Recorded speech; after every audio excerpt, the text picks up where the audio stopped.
What's up guys, mtga Matt for you, back with another video, and today we're going into the ladder with somewhat of an older archetype in Orzhov control. So what I like to do whenever a new expansion comes out is, after I have tried out most of the new cards and see what's new on the block, I really like to go back to some established older archetypes and see how they are doing with new cards, right? With the infusion of new cards. And also control is certainly an archetype that I enjoy playing. So we play black-white control, which means we have a lot of removal spells and well, just a few win conditions in the form of the Wandering Emperor and something else in the deck that just removes our opponent's threats and eventually we win. So let's go through this deck one by one and see what it's all about. Starting at 1 mana value, we're starting with some removal, 3 copies of Cut Down. We are in a fairly aggressive meta. I would say ever since the Brothers War has come out, the meta has shifted a little bit away from midrange, and I think it's gone more towards aggro. Control is more or less still in the same place, although Azorius control has really, has really gotten some new power in the new Teferi. But the old midrange archetypes are still established, something like, Esper midrange. But there are these new aggro decks in the form of mono red aggro and soldiers tribal. So having 3 cut downs is really helpful to deal with early aggression. Then the 2-drop slot, we got a mixture of removal spells, spells that help us survive, and spells that can blow out our opponent. And we're starting with a new card here in 2 copies of Calamity's Wake. So Calamity's Wake, an instant 1 and white from the Brothers War. Exile all graveyards, players can cast non-creature spells this turn, exile Calamity's Wake. So Calamity's Wake is mostly in this deck for the matchup against the reanimator strategies that, put like Titans of Industry in the graveyard, or they put one with the multiverse in the graveyard, or pull to Phyrexia and then reanimate it with an Invoke Justice, or Repair and Recharge, I think what it's called. So Calamity's Wake really blows out those decks, because in response to a reanimation spell you can exile their whole graveyard, and on top of that they can cast any other non-creature spells at that turn. But in other matchups this is also very useful, because generally having Graveyard Hate is great against stuff like Tenacious Underdogs, or for example against the mono blue tempo deck, which likes to have instant sorceries in the graveyard. But then also what you can do with this card is, if you're in a matchup where your opponent is going to cast a lot of non-creature spells and you don't specifically need the Graveyard Head, you can just cast this preemptively on your opponent's upkeep and just make it so they can cast non-creature spells a turn at least at sorcery speed. So for example, it's turn 5, you play against mono black. You can cast this on their turn to prevent them from casting Invoke Sphere that turn, and this gives you more, just more time. So Calamity's Wake, pretty cool spell, very versatile, and I definitely recommend everyone to just play around with the spell a bit, because I think it's actually pretty powerful. We got a single copy of Destroy Evil here, just as a one-off. Can deal with some enchantments, can deal with the Shearers of this world. 4 copies of Sunset Reverie. Sunset Reverie is really here mostly to gain us back the life against the mono red decks and against the decks that play Invoke Despair, to counteract some of their burn potential. And then obviously it helps very well against aggro, and really in most matchups this is really helpful, because after all we live in a fairly creature-centric meta. Go for 2 copies of Go for the Throat, just general removal at 2 mana. And the meta is really, I think the Brothers War has been out long enough to say that artifact creatures are not that prevalent in meta. You see the occasional Phyrexian Fleshgorger, but that's really it, and for that we have other answers in the deck, and single time removal against Flesh Gorge is bad anyway because of its ward ability. Then we got 3 copies of Bankbust, which is our main way of drawing cards in this deck. I found that 3 copies is really a sweet spot. Allows you to draw the Bankbuster consistently, but also to have the mana to actually use the Bankbuster that you draw. Because oftentimes if you put 4 copies of Bankbuster in your deck, unless you're a very specific deck that needs all the card draw you can get and actually has the mana to use it, at 4 Bankbusters, often Bankbusters get stuck in your hand or on the board doing nothing. So 3 Bankbusters is a sweet spot. At 3 mana we got 2 copies of Karn Silex, and Karn Silex in this deck is a package of a total of 6 board wipes. So at 3 mana we have 2 copies of Karn Silex.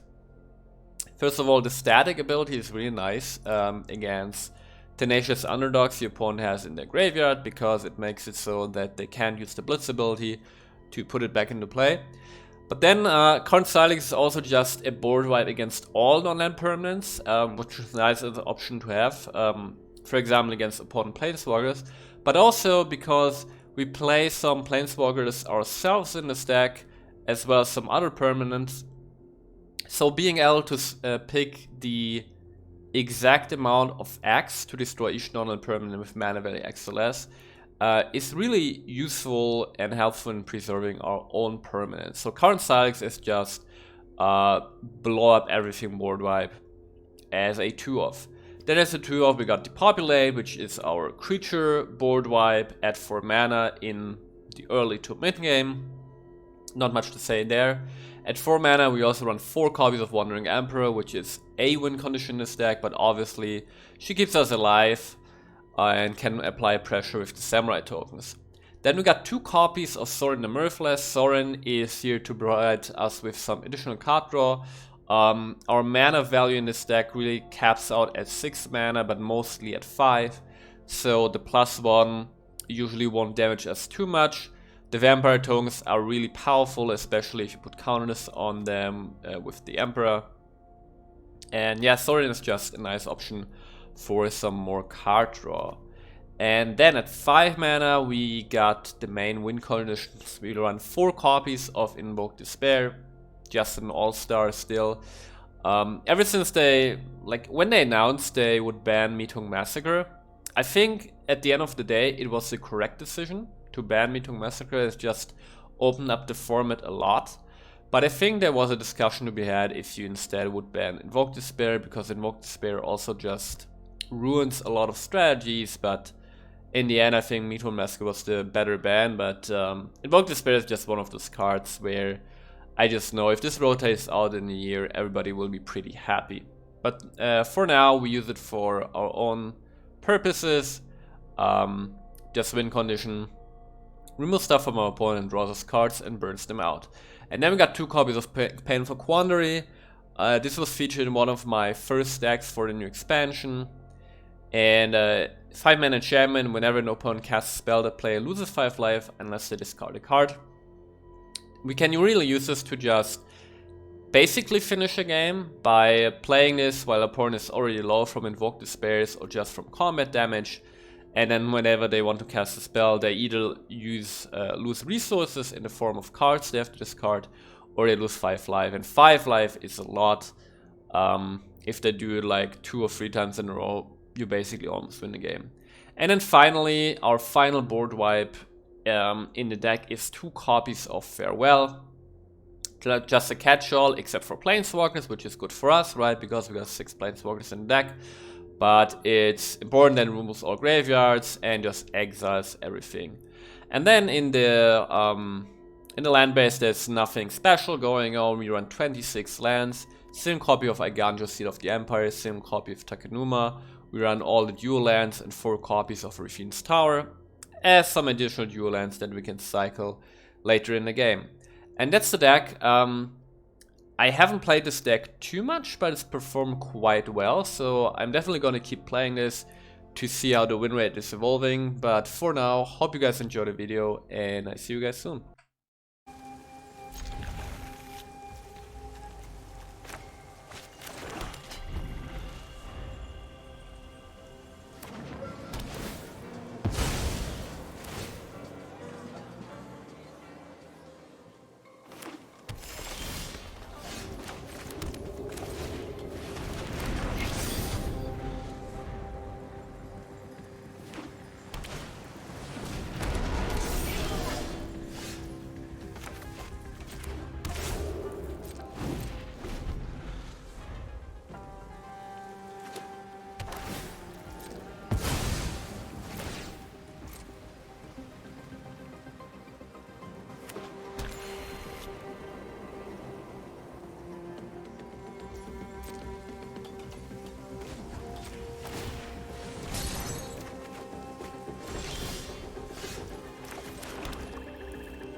started this fight, but I'm going to end it.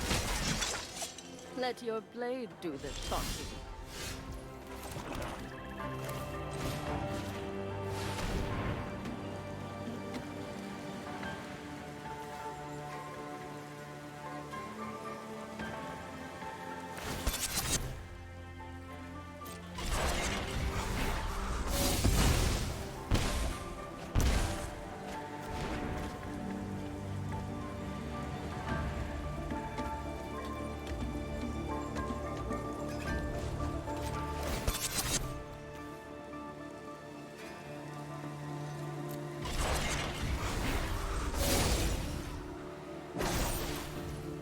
We've got the edge in this fight.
Remember your training.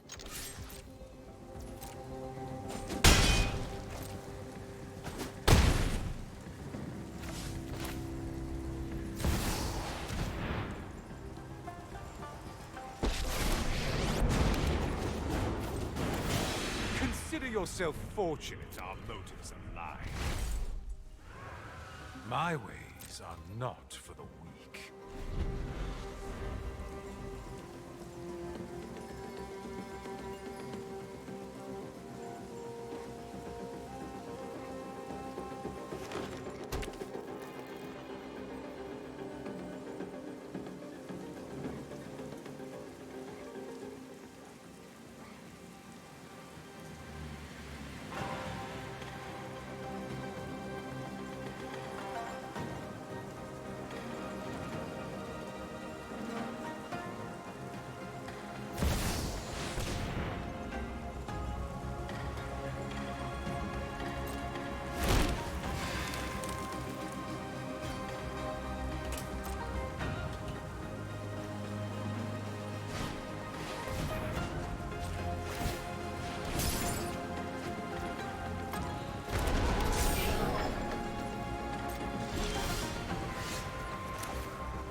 May your blade strike true.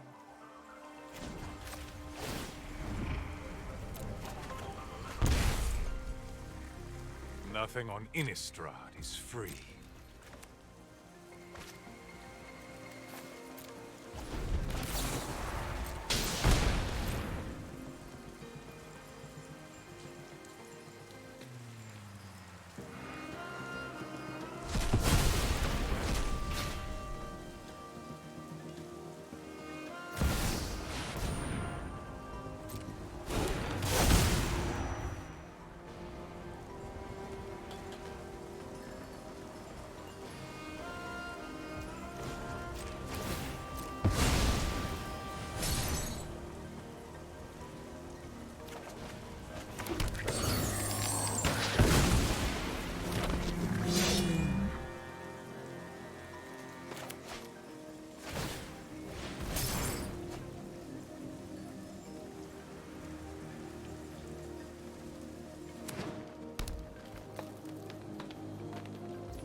My ways are not for the weak.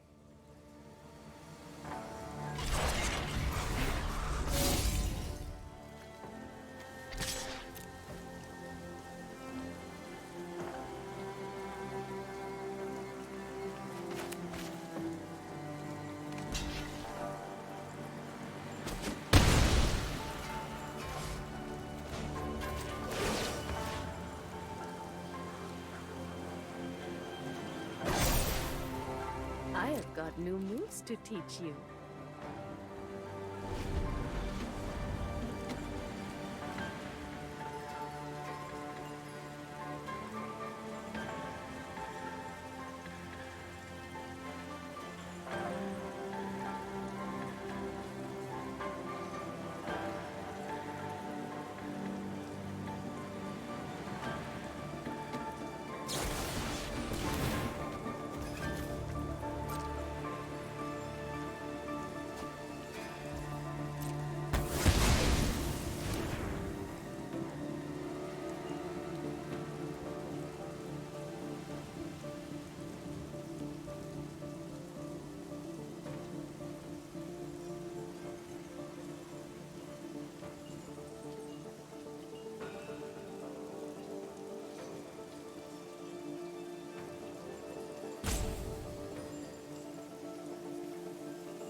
Without me, we're all doomed.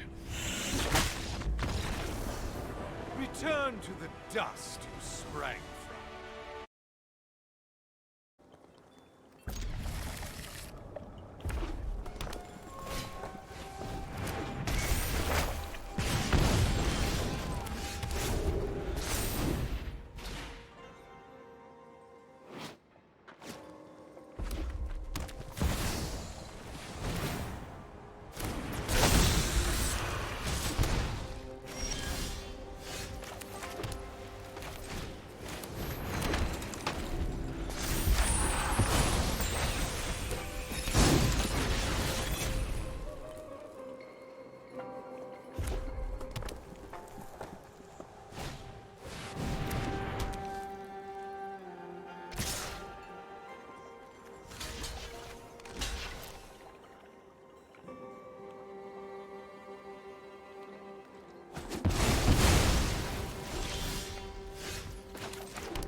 energy of battle, then guide it like water. You're done.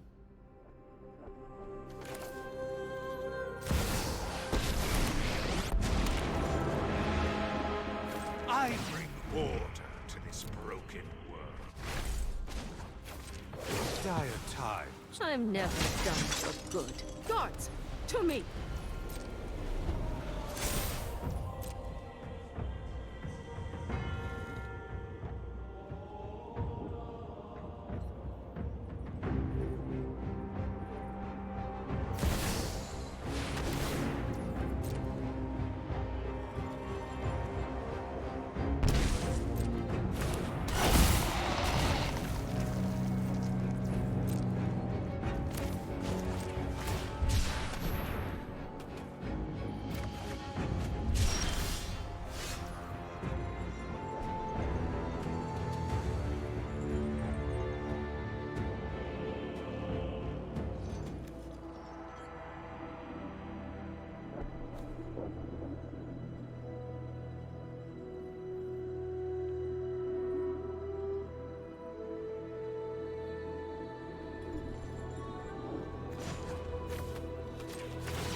I bring my own army.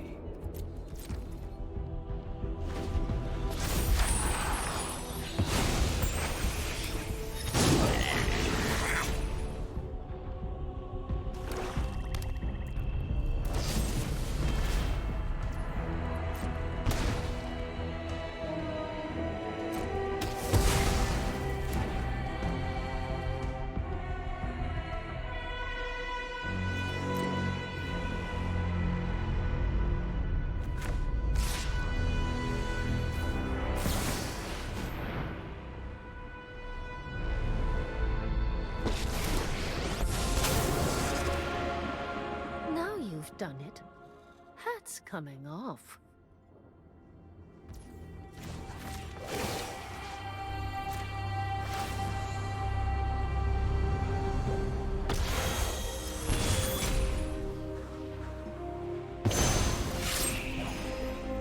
This is what you get for hurting my people.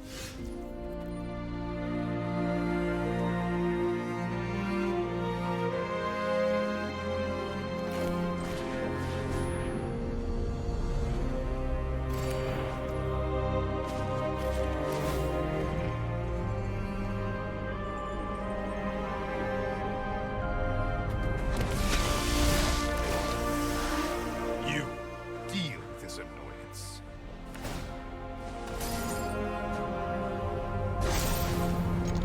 Strike fast and strike hard.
harms my people, may your blade strike true.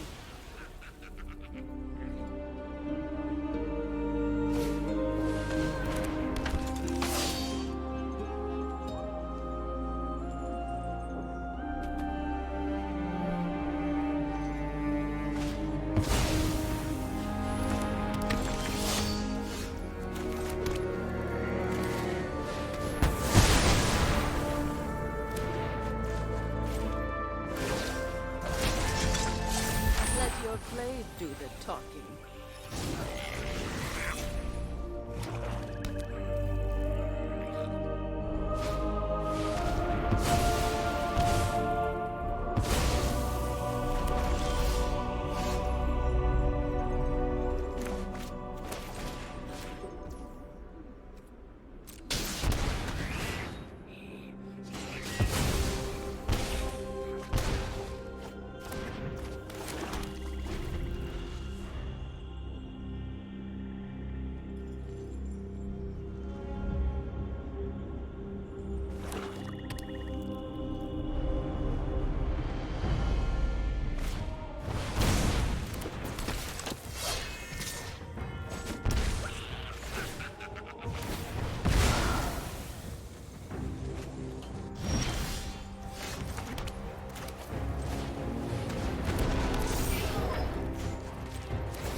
I take no joy in slaughter, but you will serve me well.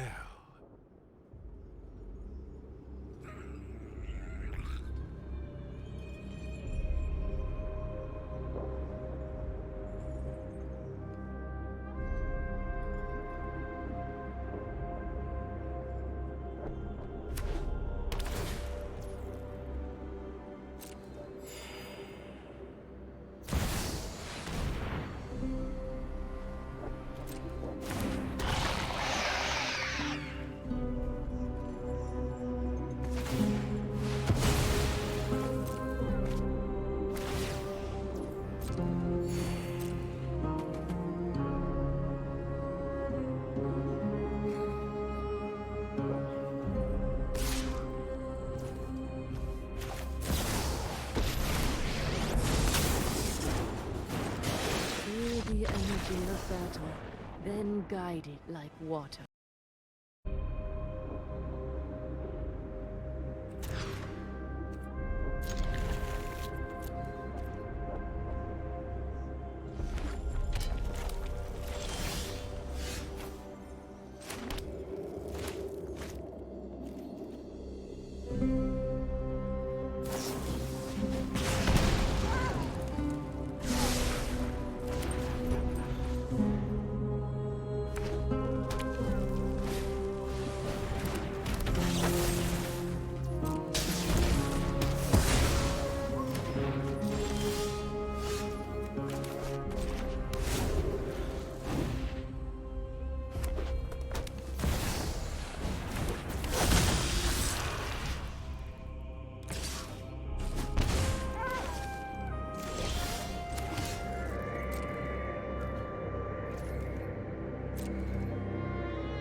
But I'm going to end it.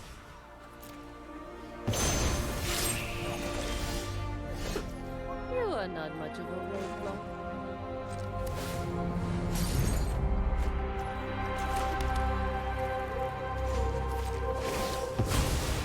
I'll be back. Guards, to me!